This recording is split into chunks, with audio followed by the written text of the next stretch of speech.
We as a family see ourselves there as to support that role. We do, we hope, contributes to the monarchy and the way in which... Known for her diligence and dedication to royal duties, Princess Anne has never sought the spotlight. However, her latest outburst against Queen Camilla sent shockwaves through Buckingham Palace and the British media. Princess Anne's outburst casts doubt on Camilla's future as the Queen of England. Is Camilla unfit to wear the crown? And how will Anne's opposition affect King Charles? Join us as we expose the shocking drama rocking Anne and Camilla's relationship. Anne's explosive claims about Queen Camilla. If there's one thing people have realized about the British royal family, things are rarely as perfect as they seem. Behind the polished walls, speeches, and grand ceremonies, there's a different world of hidden tensions, personal rivalries, and power struggles. And now, all eyes are on a growing feud that has sent shockwaves through Buckingham Palace, Princess Anne versus Queen Consort Camilla. People close to Anne call her a no-nonsense royal. She has always been one of the most dedicated members of the royal family. According to royal historians, Anne is never interested in glitz or fame. Her life is about duty. This is why her latest stance against Camilla has turned more heads than any other royal conflict the world has ever seen. According to Anne, Camilla is not fit to rule. But if you think that is all, then what you are about to see will change everything you thought you knew about Princess Anne and Queen Camilla's relationship. Stay with us. Palace insiders leaked to the media that Anne refuses to acknowledge Camilla as queen. While some might dismiss this as a personal grudge, the reality is far more serious. Anne's disapproval is based on something many in the public have never truly let go of. We are talking about Camilla's history with Charles, especially while Diana was still alive. Anne has always been fiercely loyal to her late sister-in-law. She was never one to be overly affectionate in public. Still, behind closed doors, she respected Diana for her strength, resilience, and, most importantly, her role as the mother of the future king. In Anne's eyes, Camilla's involvement with Charles before Diana's passing permanently disqualified her from ever being seen as a legitimate queen. And now, with Camilla sitting beside Charles as his consort, Anne has clarified that she won't just stand by and accept it. Anne's stance directly challenges Camilla's standing in the monarchy if you don't understand why the media is making so much fuss about it. And coming from Anne, it carries serious weight. She's neither a controversial figure like Harry, nor an outsider making accusations from afar. She's a core member of the family, someone who has devoted her entire life to royal duties. When Anne speaks, people listen. All the work that's been put in by the board, the big committee, and all the homework they've done. And this time, what she's saying could change everything. Of course, royal scandals are nothing new. The British monarchy has been through centuries of controversy, from King Henry VIII's multiple marriages and break from the Catholic Church to King Edward VIII's abdication over his love for Wallis Simpson. Even more recently, the royal family has faced countless crises, from Princess Margaret's forbidden love affair to Charles and Diana's disastrous marriage. But this is different, because it isn't just about personal drama. It is about the monarchy itself. Remember that public perception has always played a huge role in the survival of the British monarchy. The royal family exists as a political institution and a symbol. Every move they make is analyzed, and every word is heard. And the rise of social media has only amplified the problem. The public may not have an official say in who sits on the throne, but their opinions matter more than ever. And Anne's comments have now fueled a fire that had never entirely gone out. However, that is not all. You see, ever since Camilla entered the royal fold, there has been division. Some people believe she has earned her place through years of quiet service, while others will never forgive her for the past. No matter how much time has passed, Diana's legacy still looms large, and for many, Camilla's role remains an uncomfortable reminder of a painful history. The tension over Camilla's position has only worsened because of everything else within the royal family. According to royal observers, the departure of Harry and Meghan from royal life shattered the image of unity and exposed fractures many had long suspected but never seen confirmed so openly. Their bombshell interviews, accusations of behind-the-scenes drama, and continued attacks on the institution have left the monarchy more vulnerable than ever. Anne's rejection of Camilla only adds to this instability. The royal family has tried to present a united front for years, no matter what happened behind closed doors. But now, those divisions are becoming impossible to ignore. And with Charles's reign still in its early stages, the last thing the monarchy needs is a public battle over who truly belongs in the royal hierarchy. That brings us to another uncomfortable page in the history of Queen Camilla. Camilla's journey to becoming queen consort was never smooth for those who followed her story. When her relationship with Charles became public, she was met with outrage. She was labeled the other woman, the person many blamed for Diana's suffering. Even after Diana's passing, it took years for the public to accept Camilla, and even now, acceptance is far from universal. The decision to officially title her Queen Consort instead of Princess Consort only reignited the debate, and now, with Anne's opposition, the controversy is back in full force.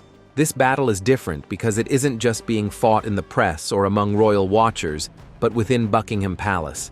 The biggest issue is that Anne's stance has forced other palace staff to reconsider Camilla's role.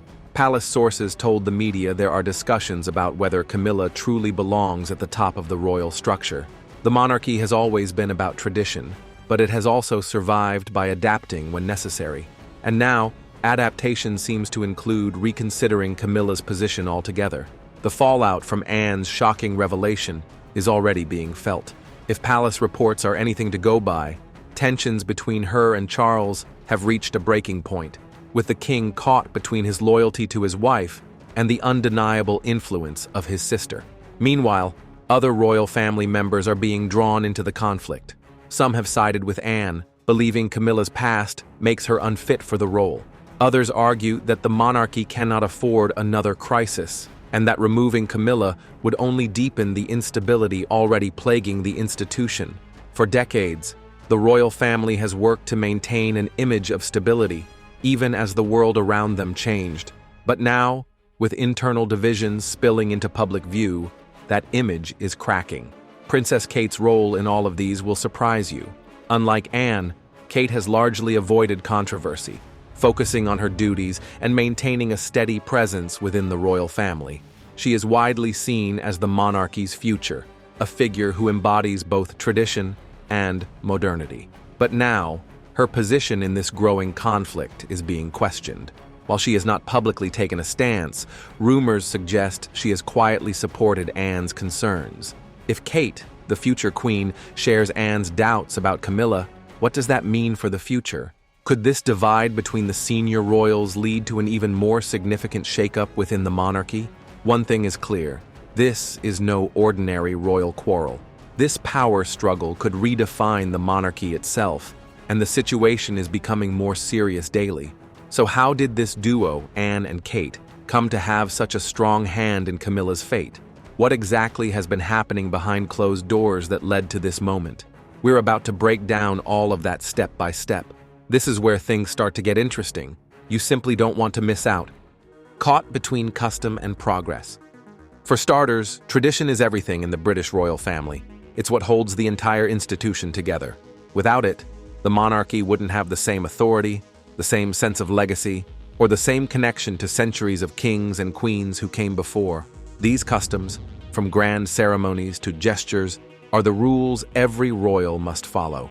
And yet, tradition is also the one thing that keeps getting challenged as the world moves forward. Nothing shook the royal traditions more recently than when Kate Middleton refused to bow to Queen Consort Camilla. It was subtle but deliberate, and a bombshell for those who know how the royal system works.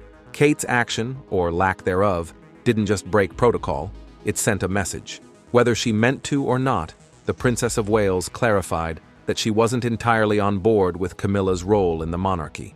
For most people, the idea of bowing to another person seems outdated, but in royal circles, it means everything. A bow or a curtsy in the royal family shows acknowledgement of rank. It's a reminder of who stands where in the royal pecking order. The moment a royal bows or curtsies, they reinforce that structure. That's why Kate's decision not to do it was such a big deal. It wasn't just a missed gesture, but a silent rejection of Camilla's authority. The expectation was clear. Camilla, as queen consort, outranks Kate. Kate was supposed to bow when she greeted her and again when she departed. Instead, she only gave a slight nod and kept things moving. It was quick, but everyone in the room noticed. There were whispers, raised eyebrows, and probably a few side eyes from those who still believe in strictly following royal protocol. Once again, it's about Princess Diana. For a long time, royal historians have wondered how different things would have been if Princess Diana had lived to become queen consort. Diana was loved, the people's princess who brought the royal family closer to the British people than any other princess in history. But Camilla? Not so much. Some still see her as the woman who disrupted what could have been a fairy tale royal marriage. It's not just about the past. It's about how much the public and even some royal family members still struggle to accept her place beside King Charles fully. That is not all. Royal watchers are now asking a very important question. Would Kate have acted the same way if Diana were on the throne? Probably not. Diana unified people and made even the monarchy's cold traditions feel warm and human. Camilla, on the other hand, has always been more divisive. And now, as queen consort, she's still dealing with that tension. But this wasn't just about personal feelings. Kate is set to be the next queen consort, and every move she makes is watched closely. She isn't just representing herself. People observing the monarchy believe she's setting an example for the future. That's where things get tricky. Does she lean into tradition, keeping the old ways alive? Or does she subtly push back and shift toward a more modern, independent version of the royal family? When I was growing up, I was very lucky. My family was the most important thing to me. King Charles made it clear that he wanted to modernize the monarchy. He understands that the world is changing and the royal family needs to evolve. But modernizing doesn't mean abandoning tradition entirely. It's a balancing act. Certain customs might fade, but the core structure has to remain intact. So, where does bowing fit into all of this? Some believe that certain formal gestures, like curtsying, may eventually be phased out. After all, they come from an era when hierarchy and strict social rules were unquestioned. These traditions may slowly disappear with younger royals who prefer modern values. That's exactly why a lot of people took note of Kate's moment of defiance. Some saw it as a refreshing sign that even within the monarchy, some weren't afraid to challenge the rigid customs. To them, it was a sign of progress, a reminder that the royal family isn't just made up of people blindly following centuries-old rules. But not everyone felt that way. For the traditionalists, Kate's act wasn't bold, it was disrespectful. To them, bowing isn't just about Camilla as a person, it's about upholding the culture of the British people. If even senior royals start ignoring these customs, where does it stop? If one tradition crumbles, does the whole system begin to fall apart? That's where the generational divide in the royal family becomes even clearer. The younger generation, including Kate and William, are more open to change. The older generation, not so much. And no one represents that traditional mindset better than Princess Anne. Anne has never been one to entertain unnecessary drama, but she also doesn't hide her opinions. She has spent her entire life devoted to royal duty, never questioning the customs that define the monarchy. For her, rules are rules, and they exist for a reason. She isn't one for public displays of emotion, but she does believe in discipline, respect, and hierarchy. It's no surprise that Anne has never been Camilla's biggest fan. Their relationship has always been complicated. While Anne has never been one to challenge the monarch's decisions openly, she also doesn't just accept things she doesn't like. Anne's growing discomfort with Camilla's influence didn't just come after Kate refused to bow. That was just one piece of the puzzle. Anne had been quietly observing, and what she saw didn't sit well with her. Over time, she concluded that Camilla exerted too much influence over royal affairs. Was Camilla helping Charles lead in the right direction? Or was she pulling him toward decisions that could weaken the institution? Anne knew that speaking up could cause serious tensions within the family, but she wasn't about to sit back and watch traditions fall without a fight, so she made a move. She decided it was time to take action and ensure her voice was heard.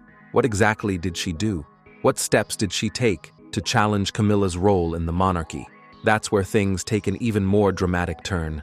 The royal drama only gets better from here. Just try not to miss out on the juicy details. What's next for Anne and Camilla's? When you look closer at Buckingham Palace, it's clear that Camilla and Princess Anne have never been best friends. It's not just Camilla. Observers agree that Anne's strict beliefs and disciplined personality Princess Anne.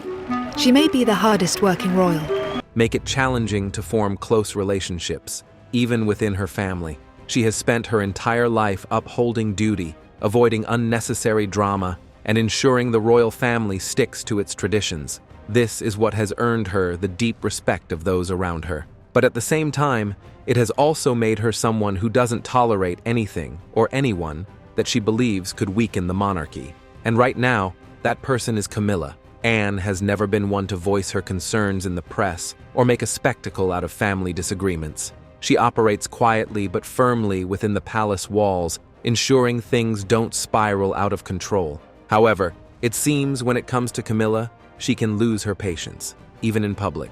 Take what happened at a coronation dinner attended by the two, for instance. According to reports in British tabloids, Anne could no longer hold back. The tension that had been quietly building for years finally came to the surface, and no one in that room could ignore it. That night was meant to be a grand occasion, celebrating the rulership under King Charles. But beneath the surface, there was an undeniable sense of unease. Conversations were guarded, eye contact was fleeting, and stiffness in the air had nothing to do with royal protocol. It was clear that something was brewing.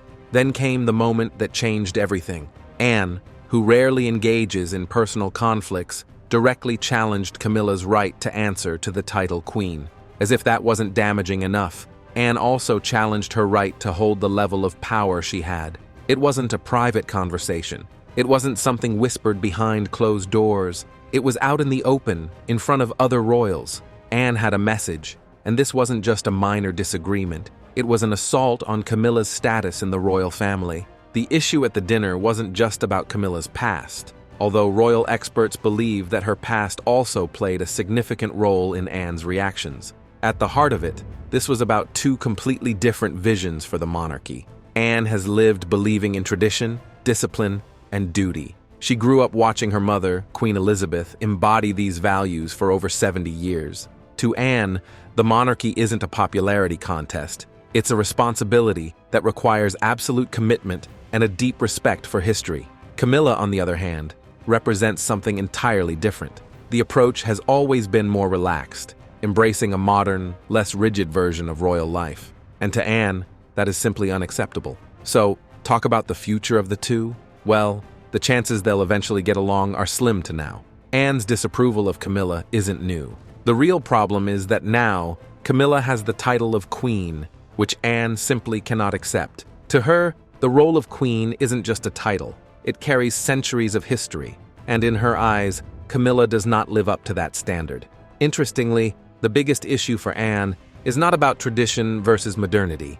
It's also about the past. No matter how much time has passed, the scandal surrounding Camilla and Charles's relationship still lingers. For Anne, this isn't something that can simply be forgotten or brushed aside. She sees it as a stain on the monarchy's legacy, which should never have led to Camilla being crowned queen. This is where it gets more interesting. Royal observers believe that Anne's confrontation with Camilla at the coronation dinner was meant to send a message to Camilla, Charles, and the rest of the royal family. And that message was crystal clear. Camilla may have the title, but she will never be recognized as queen by Anne. Word of the confrontation quickly spread, and soon it became a trending topic in British media. The public and the press wasted no time taking sides. Some viewed Anne as the last protector of royal tradition, standing up for the values Queen Elizabeth spent a lifetime preserving. Others saw her as outdated and unwilling to accept the reality of the modern monarchy. However, the media failed to capture just how deep this divide went. The fallout from the confrontation didn't just stop at public perception. It had real consequences inside the palace walls. According to palace sources, Camilla began withdrawing from key royal engagements shortly after the coronation dinner. Officially, Buckingham Palace often cites health reasons, specifically a chest infection, as the reason for her absence. But given the timing, people couldn't help but wonder if something was happening behind the scenes. For instance, she did not attend the Field of Remembrance, a high-profile reception for British Olympic and Paralympic athletes. Was Camilla stepping back due to genuine health concerns? Or was this the beginning of a more significant shift within the monarchy? There are also rumors that the palace is quietly seeking ways to reduce Camilla's influence. Some even believe that the royal family might be looking for a way to sideline her to ensure that her role never truly expands beyond that of queen consort. If this were true, it would be a monumental move. But Anne's stance on Camilla wasn't just about protecting the monarchy's image. It was also about ensuring that King Charles's decisions weren't overly influenced by his wife. Behind the scenes, Anne had grown increasingly concerned about just how much control Camilla had over her brother. With Charles now leading the monarchy, Anne feared that his choices were being guided by personal interests rather than the institution's long-term survival. And if palace rumors are anything to go by, Anne is not the only royal person concerned about Camilla. According to reports, several key figures within the palace shared Anne's worries, although they were not as vocal. Anne's refusal to acknowledge Camilla is more of a strategic move. If you think this is just a one-time confrontation, then what you are about to hear will shock you. Royal insiders believe this is the beginning of a larger power struggle within Buckingham Palace. One thing that is clear now is that the division between Anne and Camilla is not going away anytime soon. And with Camilla's sudden withdrawal from public life, the question remained, was this indeed about health, or was the monarchy quietly making moves to push her aside? Thank you for staying with us. Do you think Anne is right to confront Queen Camilla like she did? Share your opinions with us in the comment section. If you enjoyed the video, like, share, and subscribe to our channel. Also, click the following video on your screen, and you will enjoy it.